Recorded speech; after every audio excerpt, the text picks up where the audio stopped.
Hey everybody, welcome back to the Consummate Athlete Podcast. I'm Molly Herford, and when I'm not out attempting to be a consummate athlete, I'm probably indoors on a computer writing about how to be a consummate athlete. And I'm Peter Glassford. I'm a registered kinesiologist and an endurance coach. I work mostly with Master's Age or adult clients who are trying to do crazy things with busy schedules. And really just trying to be consummate athletes. And that is someone who, does a variety of different movements and gets outdoors and does it in a community. And that's what we talk about here on the Consummate Athlete Podcast. How many times can we say consummate in one episode? We'll find out. So, Peter, what have we been up to this week? Well, we're still very fortunate to be in California. So I've been bike riding, and Molly's been easing her way back into running training after some time off with knee pain and also undertaking elite cycling training randomly. I mean, why wouldn't you, right? I guess the opportunity presented itself and I guess was timely with your injury, so you were able to mix that in. Yeah, I have to actually add a shout out as far as we've been trying to do a one thing we're into this week on every episode. I'm going to give mine this week to the Interval app. It's just a free app for iPhone, and you can set it basically so you can do high-low is sort of the normal point of it, but I've been using it for run walk. So, I've been slowly ramping up my run volume, and I've found, the biggest thing that was making my knee sort of regress was just going out and hitting even 30-minute runs. So I've been breaking it up. I started with 1 minute on, 1 minute off, and the Interval app, dings every minute for you once you set it to whatever. I'm now up to 2.5 minutes of running and then 30-second break, and I can do that for pretty much forever and no problems. But it's been really easy to have that dinging in my ear so I don't get caught off, trying to check my watch. Yeah, I think I told you about that. I think I use that in the gym. I think that's the one I use in the gym for timing things when we're doing sort of timed circuit training or something with clients. Yeah, and that's definitely what it's more meant for, I think, but it's been working perfectly, and it can play in the background, so I'm still listening to podcasts and music. I think it's open to whatever. It's just the thing is it lets you set up a Tabata interval or any sort of if you want to do a 6-minute interval with a 1 minute off or whatever, right? And that could be walking or coasting or laying on the ground between your crossfitting. Yeah, I will say that today I had a bit of an issue with it where I started it and it was fine, and for some reason it must have X'd out. I think my iPhone's just a little bit weird lately. So it X'd out and I was running my first interval and I'm like, 2.5 minutes feels like a really long time. And did that for I think 5 minutes before I finally was like, I'm going to check and see how much time I have left, and realized that it had stopped. But that's the first time it's happened, and I've been using it for almost a month now with no issues. So yeah, that's my one thing. Peter, do you have any? Well, last week I was on the sardines, or 2 weeks ago. So I've been pretty much keeping up my sardines every day. Lately I've been doing that with some hot sauce and some arugula. I think I might have said that before. I don't know if I have a new thing. I've been getting a lot of clients to go and walk. It's been sort of really miserable at home in the general Toronto area, greater Toronto area. That's definitely your one thing. That's all you've been talking about lately. Yeah, so we've been seeing what the heart rate response is. And, I have a range of clients. Like I say, some folks are sort of are newer to endurance sports. Some are very endurance trained. So it's just interesting. I'm just sort of collecting data on just, what is that heart rate response on flat walking? And I don't know if there's any huge conclusions, but I think, some of the heart rates are higher. And so that might mean that walking is actually a training method that we could use fairly easily with some of these folks who are just getting into training, right? That cardiovascular load is actually significant enough, right? So, yeah. I mean, there's that saying, you have to walk before you can run. And I think I'd say a lot of cyclists in particular kind of fall into that. They want to run right off the bat, but really walking would provide as much just a ton of stimulus for that, low endurance level. Well, I think if you run, I think that's a no-brainer. But for cyclists, it's maybe a slightly bigger stretch. But like I say, when we're talking about cross-training, if the cardiovascular load is there, I think that's at least for the short term, that's probably a good thing and something that could be combined with, a trainer ride, right? And that, or cycling, or anything. to just get a little longer workout without it being quite so miserable, right? You can walk with your family, or we've talked about that lots, and that's sort of the base of our consummate athlete lifestyle, I guess. Yeah, definitely. Speaking of people living the consummate athlete lifestyle, let's get into today's guest, James Slauson, who is this is actually the first time we're doing something like this on the show. So please let us know, what you think about it. Hit us up on Twitter or Instagram, or, through the contact page on our site. But we actually wanted to talk to someone who is sort of embodying the real life consummate athlete thing.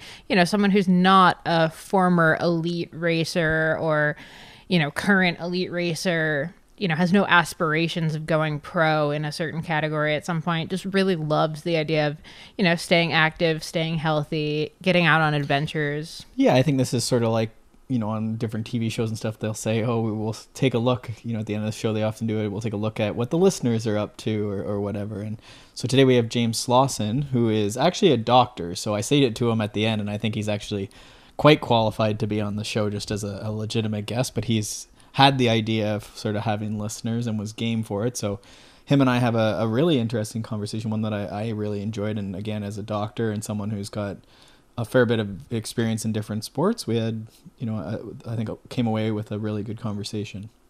Yeah. So again, let us know what you think of this episode. And I mean, if you or someone seems like they would be a great fit, maybe hit us up again on the consummateathlete.com contact page. And without further ado, let's dive into this episode. Enjoy.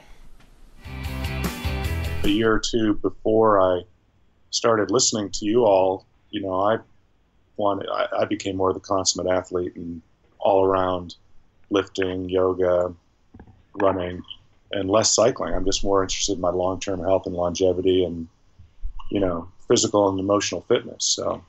Well, why don't you jump in? I mean, this is all good so far, but tell us a bit, you're a physician and stuff. What changed there, like you say, 2 or 3 years ago? Why, you were a lifelong cyclist, but why start looking at running or these other aspects of health? Well, I'd always run and I'd always kind of enjoyed it.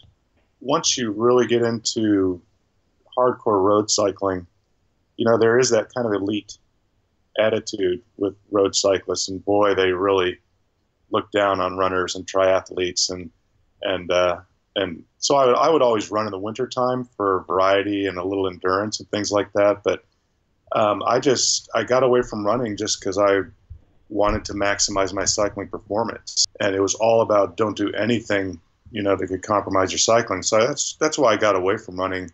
I would pick it up in the winter and it would be nice. And then I just started enjoying it a little more. And these people that are doing these streaks, a boss that I currently have, he's been running a mile a day for 10 years. And my wife was doing it for a while until she broke her leg, and now she walks every day.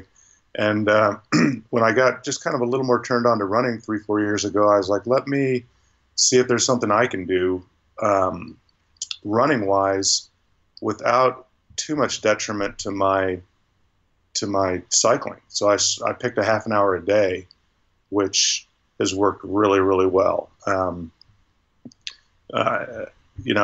wanted to do something that would, if I did nothing else during the day, it would give me a true workout, but it wouldn't really diminish my cycling performance, and I could still do something later in the day if I wanted to. And plus, it's sustainable, mentally sustainable. And I got reaffirmation of that this December, because I kind of ramped up my running this winter, building up some endurance. So I did an hour a day in December, and that was really hard. That was really hard physically, and that was really hard mentally doing that. So my half hour has been good.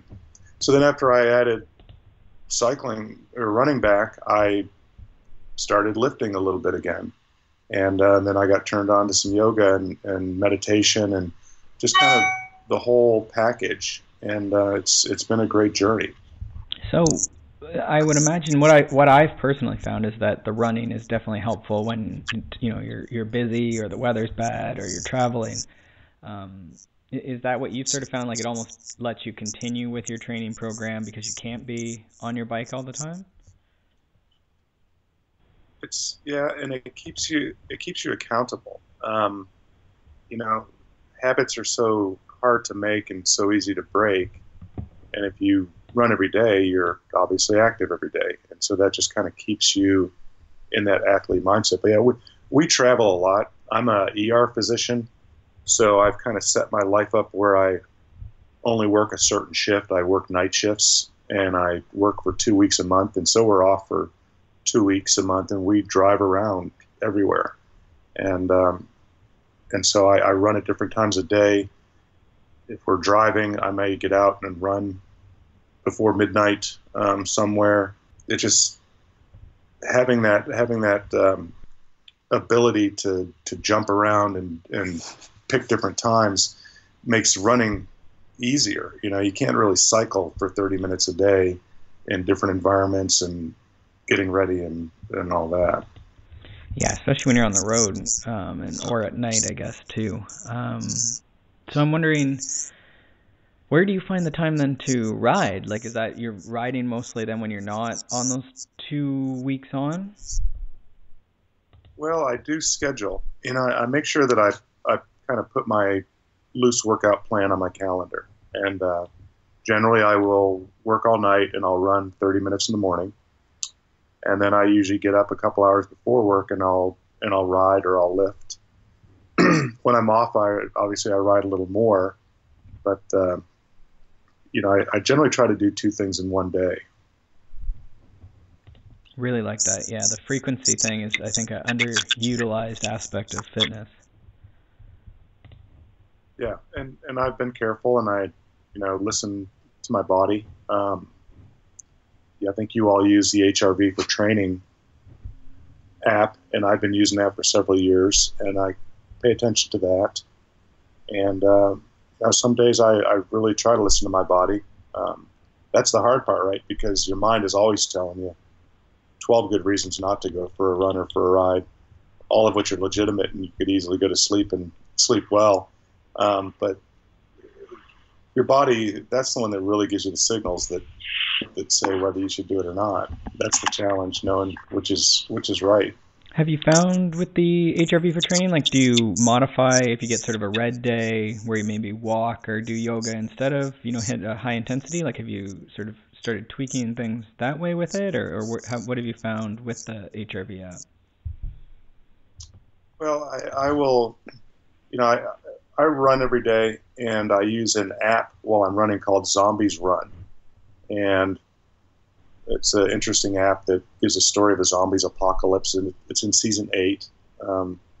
And there's a feature where you can turn chases on. You can be chased by zombies.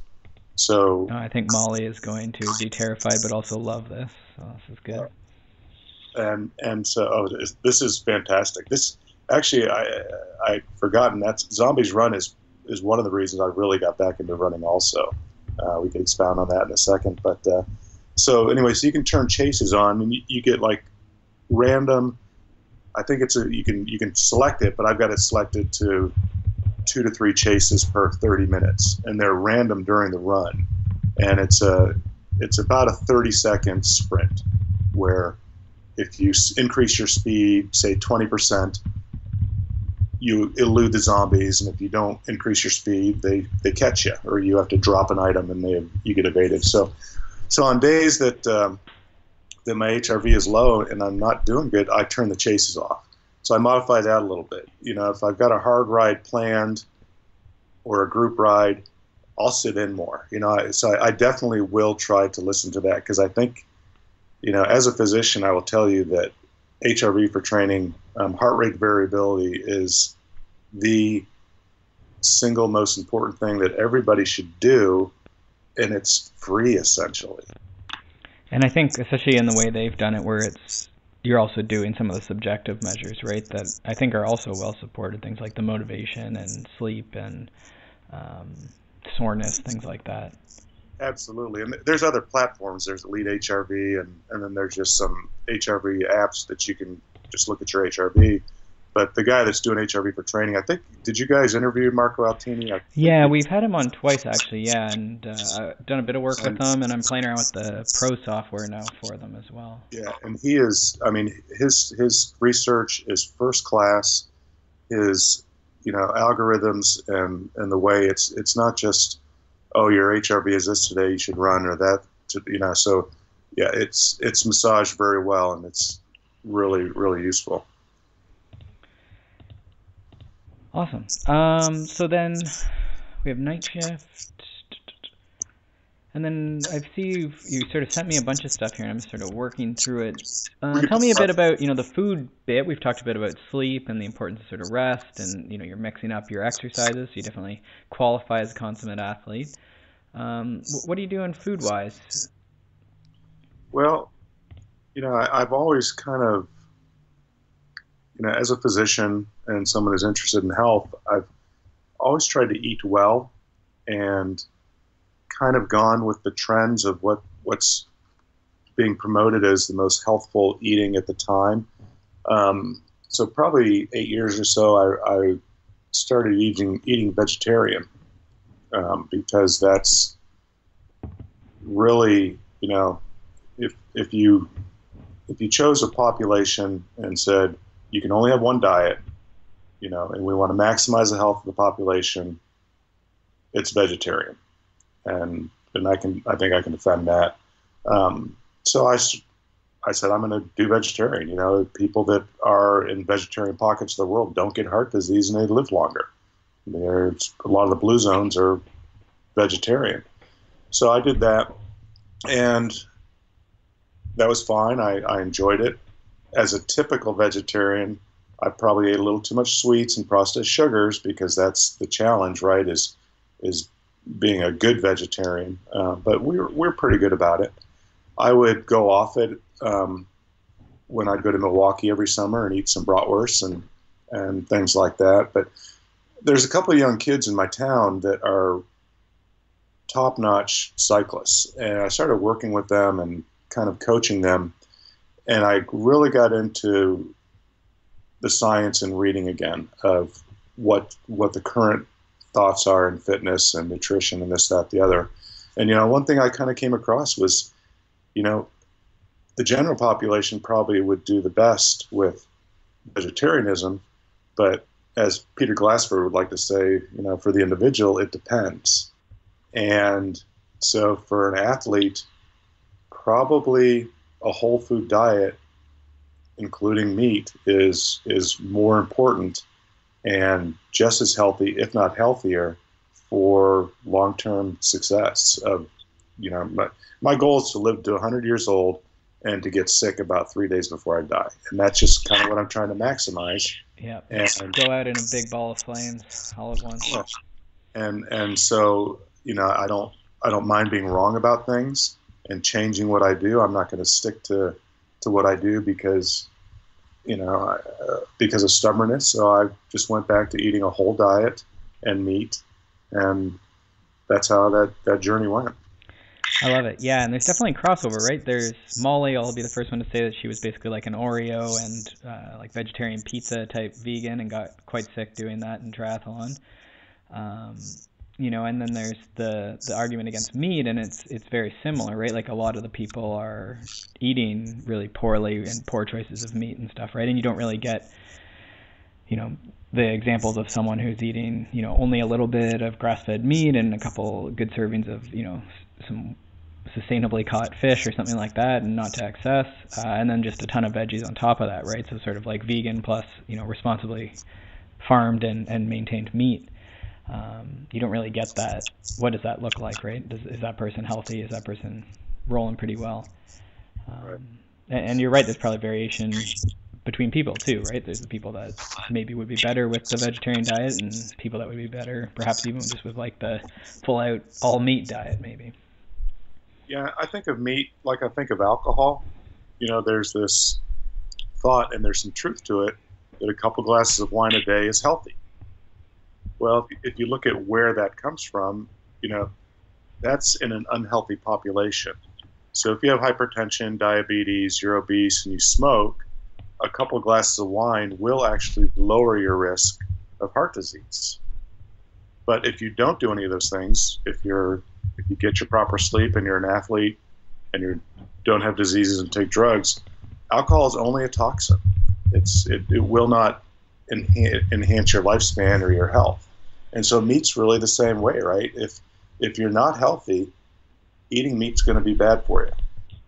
But if you are a healthy person, it's going to be good for you because it's what sustains your health. So if that makes sense. I think that's the great insight, right? And that's even with training, which is, I guess, more in my wheelhouse. You see the same thing, right? People want to argue sweet spot versus polarized. This was the 2018 big debate. And it just is so much depends on what type of person and engine you've already built, right? And what you'll benefit from. So I think that's a really good insight that the nutrition that you need right now is going to evolve based on what you've done,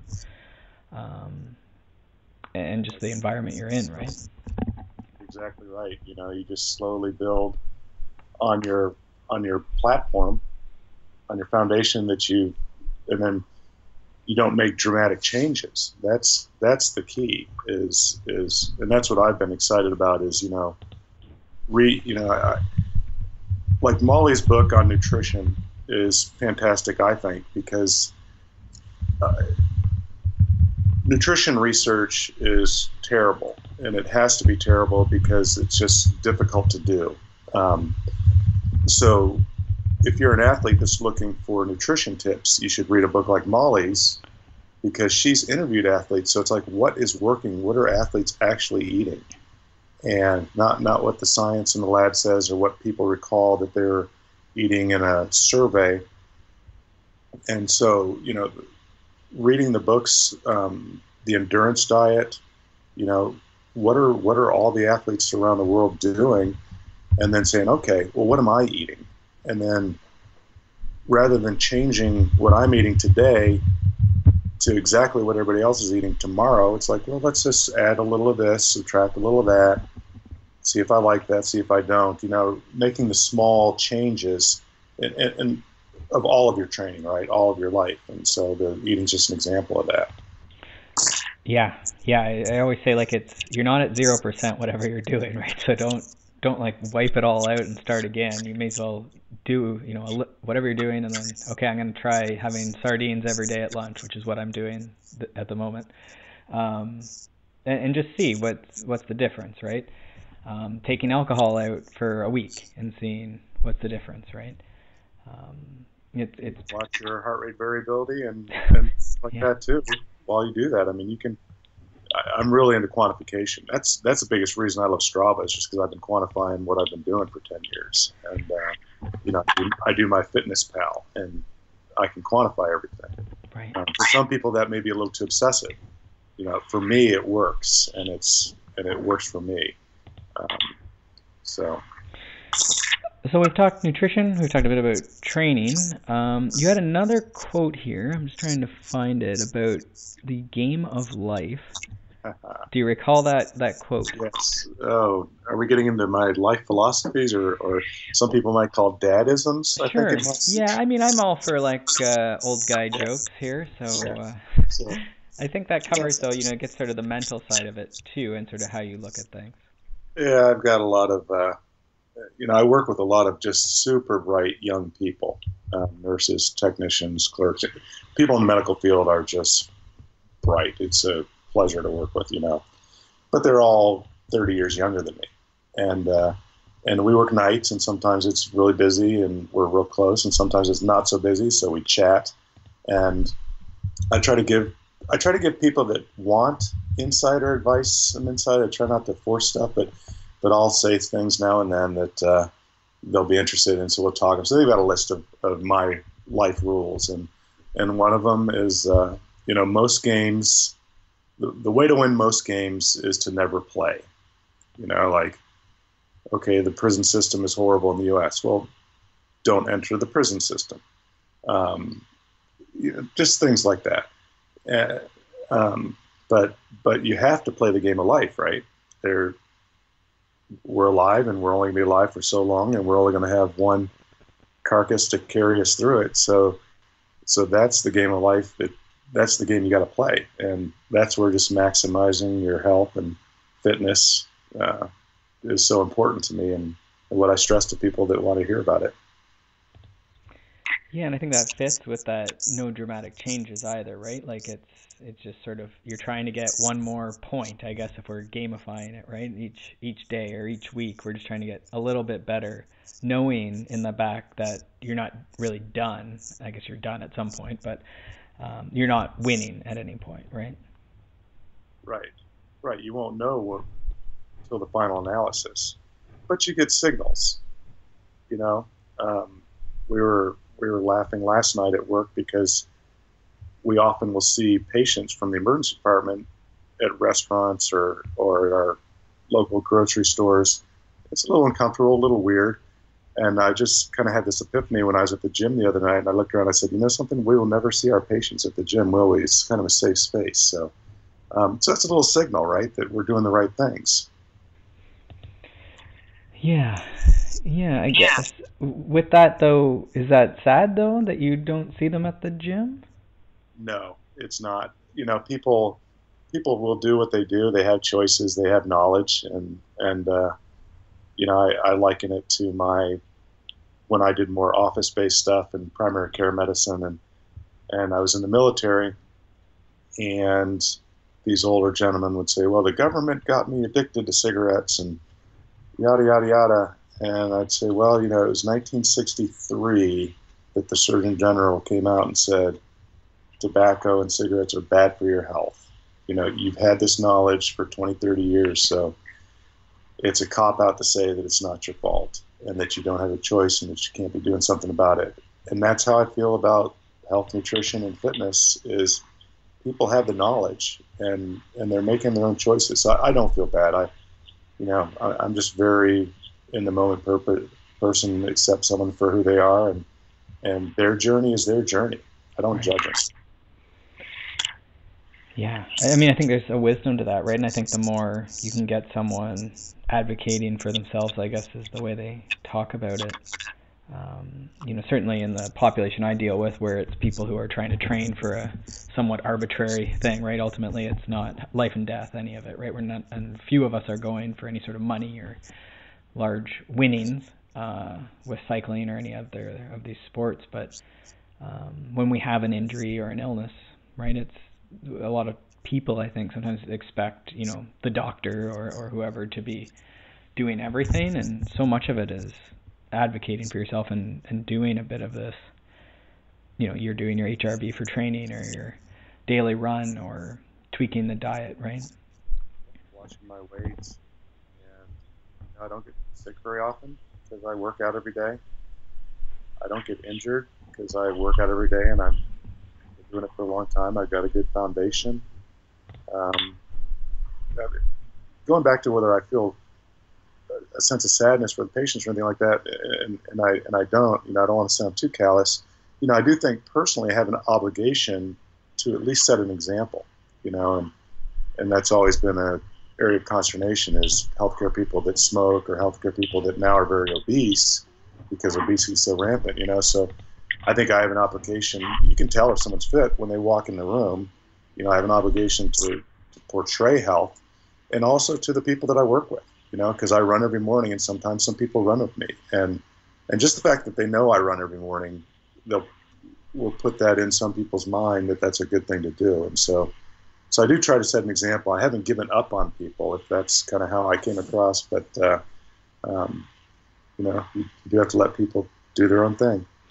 Yeah, and like you say, give them space to change, but you can't push them towards that, right? Like, it's in no way especially in the emergency room, it's not your job to, you know, encourage them to start running or something, right? It's really well beyond the emergency room. Right. That was more when I was in primary care. You know, the person that would come and say, well, Dr. Slauson, I could get hit by a truck on the way out the door. I said, yeah, I know, but you're probably not. So you've got to lose some weight and stop smoking and exercise, things like that. So yeah, some of that, the chances of diabetes versus getting hit by a truck. Interesting. So you gave us a bunch of book recommendations, and I'll try and put links to most of those. But if you could pick one, maybe one last year that you felt was like really just like blew your mind, and you've mentioned Molly's, but beyond sort of Molly's stuff, what books sort of just caught your eye last year? Are you talking about the stuff that I've read? Because I've read about a dozen books from you all. Thank you so much. Oh, And, thank you. um,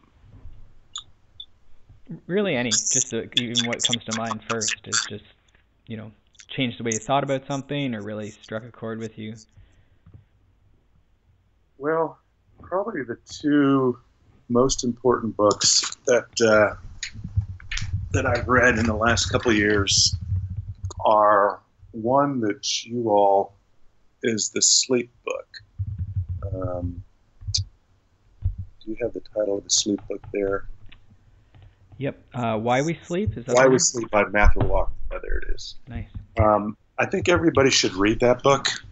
It is it's a good read, and it goes into the history of sleep, why we sleep, how we sleep differently during different ages,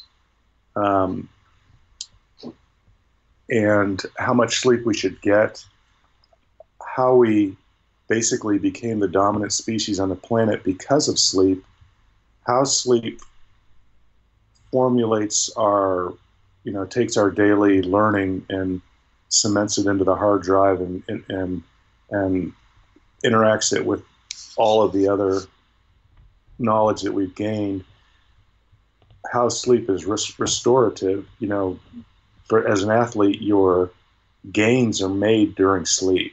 Your gains aren't made, trite phrase, but your gains aren't made while you're running. Your gains are made, after the run. But your gains also aren't made when you're compressing or stretching or resting. Your gains are actually made during sleep. That's when your body is as metabolically active during sleep as it is while you're awake during the day. So, sleep's the most foundation. The guy that I follow for longevity, his name is Peter Attia. He's a kind of longevity expert who his lifelong goal is longevity, and he has a podcast that he interviews all kinds of experts in longevity. And, he says of sleep, nutrition, and exercise, if one is untouchable, it's sleep. That's the most important thing. So that's kind of important to me. So now, while you're doing it, so did you change anything after you sort of got onto that book and sort of looked at that? Like, obviously with your job, there's a bit of risk there. Like, was there anything Absolutely that you tweaked or used, especially for the night shift? I know we have a few people. My younger brother actually works night shift, so I'm always sort of concerned about him. So I'm wondering if you took anything away from that. Right. Yeah. So the World Health Organization has listed sleep as a cancer, or has listed shift work as a cancer risk. And as an ER physician, I do shift work, and particularly night work is the big one. So when I chose to do this, I said, well, what's my theory on why it's such a cancer risk? And I thought it was because of lack of sleep. Because I know that, research will tell you that people that do night shift, people that do shift work don't get as much sleep as people that work 9 to 5. They're keeping their phones on. They're trying to fit some stuff in the morning and then get up early before. They're trying to take care of it, So I said, well, I think probably sleep is the biggest thing that could. So I always try to maximize my sleep. My family was always fantastic. They know that, when I'm asleep, it's not, my phone is off, and I'm not to be bothered unless, people are handing out money on the streets or there's some catastrophic emergency going on. And then, we've maximized we moved into a new house in the last year, and we just spent time and energy of just darkening it out the room, and we use a noisemaker. And so I'm just trying to maximize it that way. So that's the way I think I'm hoping to beat the shift work downside, is by maximizing my sleep. But it helps with every aspect of your life too. Emotionally, mentally, your physical, your sports performance. So I really recommend everybody read that book. It's fantastic, and I think it'll be really insightful. That's great. Yeah, I think you're right on there, and I think because you sort of have a routine that's based around that night shift, you're probably right that you're mitigating a lot of that, right? You're not going back and forth with the sort of days and nights. But, like for your brother or for anybody who's a shift worker, making sleep the priority, and then, just like scheduling your 8 hours of sleep and then scheduling when you're getting ready for sleep 30 minutes and then when you're getting up, make that a priority, and that's how you can pull it off. Yeah, I love that you got the sleep scheduled, you got the workouts scheduled in there, and then you're going to work and doing good work there. So I think those are some high performance tips right there. Was there a second book that you thought was sort of key last year? I really enjoyed Born to Run. I hadn't read it, and I started running 3-4 years ago, and now I read Born to Run.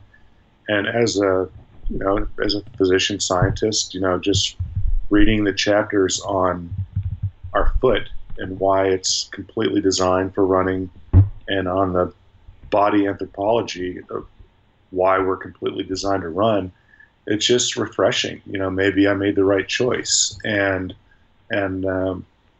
it's just so well written. But again, I think that we're supposed to sleep 8 hours a night, and I think this book lays out cogent argument that we're supposed to run probably barefoot-ish. So I even added a pair of barefoot shoes into my shoes cycling. I cycle through my shoes on a daily basis. So that was fantastic too. Yeah, but I think that's a smart way to do it for sure, to gradually get there, right? If we didn't start running when we were born, then there's probably a bit of an on-ramp for that, getting back to running maybe barefoot or running more, but take it slow. Yeah. Absolutely. I'll run barefoot on a beach. I'll run with barefoot shoes on the streets, but I won't do it at night yet, and things like that, So I'm still going slow because I don't want to end up with a big cut on my foot or a stone bruise, and then I can't run for 2 weeks. Yeah. Or the soft tissue too. It seems like I'm always much better with them, but I still find I'm good walking and hiking and stuff with them, but I'm very prone to sort of foot and ankle, calf stuff, whereas Molly tends more towards hip and knee. So that would argue that you should be on a barefoot platform and migrate towards it, right? That's the point of the book, is that's where those injuries come from, is that we've gone to the cushioned shoes that aren't natural. So, but also N=1, your experience is your experience, and if barefoot type of walking and running injures you, it injures Peter Glassford. He can't do it. Well, Peter Glassford just spent a lot of time pedaling a bicycle with narrow shoes on, unfortunately. So, or fortunately, but as far as my barefoot running, yeah. We could go on for an hour about the books, and that's just another key point is, just this constant learning and adjusting. When I kind of became a consummate athlete several years ago, and then of course 2 years later I ran into your podcast, which is just serendipitous timing. And I've just been reading since then, and it just made my life better. It's made me better mentally and physically, and I still race my bike pretty good for a 55-year-old guy. And I just did a long mountain bike race last weekend and really enjoyed it. And that's awesome. I think that's, the important bit we're trying to get along to people here is, it's not necessarily that you're not doing the sport that you wanted to do. In many cases it is cycling, but that there is sort of maybe an upside if you're feeling better, you're healthier, you're moving better, and maybe you're even training a bit more because you're able to maintain through weather or busy times or travel, right? Whereas I know a lot of clients, they go away on family vacation and there's a big zero in the training log, right? Whereas if they could run, they could be running every day like you do, right? Mm-hmm. And one other point I'd like to bring up too, you talked about the family vacations, is there's the thought of genetics determining our health, and that things run in families. And recently we've felt, wait a minute, maybe that's not quite so prevalent. Maybe it's just that families do what families do. So if you grew up doing barbecues and beer and things on the weekends and watching TV and sitting around at night, that's what you're going to do, and that's what your kids are going to do with you. Maybe that's why the health is not good. Where if you grew up in a family that went skiing in the winter and hiking in the summer and went on vacation and ran on the beach and things like that, you're probably going to model that behavior, and your kids are going to do that. So that's just another important tip, I think. Yeah, I think that gets in under sort of epigenetics too, right? You might have sort of a prevalency to something, but if your environment then sort of is such that you've mitigated, say diabetes risk with being active throughout your youth and with your parents or whatever, right, then you're maybe not as prevalent or don't end up with it. Absolutely huge. You're exactly right. Well, that's interesting. I really enjoyed talking to you. There's so much stuff there, and yeah, I'm just so psyched that you were that excited. You suggested that maybe come on and chat with us, and yeah, Molly and I both really appreciate your listening and following along with the stuff and support.